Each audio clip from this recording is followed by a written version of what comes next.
ఓం నమ శివ శ్రీమాత్రే నమ. మిత్రులకి శ్రీభిలాషులకి అలాగే నన్ను ఇంతగా ఆదరిస్తున్న యూట్యూబ్ ప్రేక్షకులందరికీ కూడా పేరు పేరు ధన్యవాదాలు. మిత్రులరా, మీ అందరికీ పరాదేవత ఎల్లవెల్లలా మీతో ఉండి మీ మనోవాంఛ నెరవేర్చాలని మనస్ఫూర్తిగా కోరుకుంటున్నాను.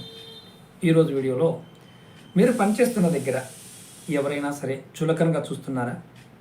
మీ ఉద్యోగులు కావచ్చు, మీ తోటి వారు కావచ్చు, మీ పై అధికారులు కావచ్చు, మీరు ఎక్కడ పనిచేస్తున్నా మిమ్మల్ని కొంచెం చులకనగా చూస్తే ఈ పరిహారం ఖచ్చితంగా చేయండి. మీరు ఏం చేయాలంటే,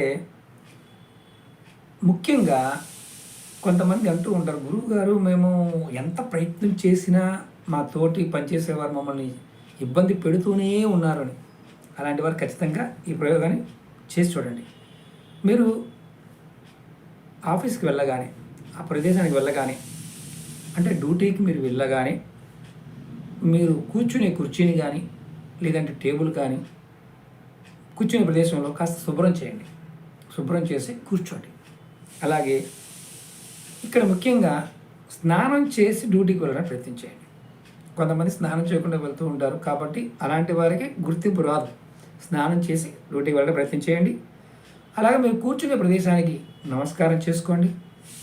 అలాగే మీరు టేబుల్ మీద కూర్చునేవారు, కుర్చీతో కూర్చుని టేబుల్ మీద ఉన్నవారు ఎవరైనా సరే, మీరు మీ టేబుల్ పైన మీ కుడి చేతి పక్కన ఒక గాజు గ్లాసులో నీరు నింపి పైన మూత పెట్టుకోండి.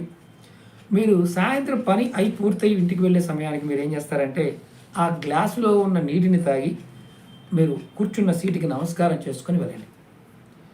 ఇక్కడ ఈ ప్రయోగానికి మతము, కులము, జాతి అంటూ ఏమీ లేవు. మీరు మీ కూర్చునే ప్రదేశమే మీకు రక్షణగా పనిచేస్తుంది.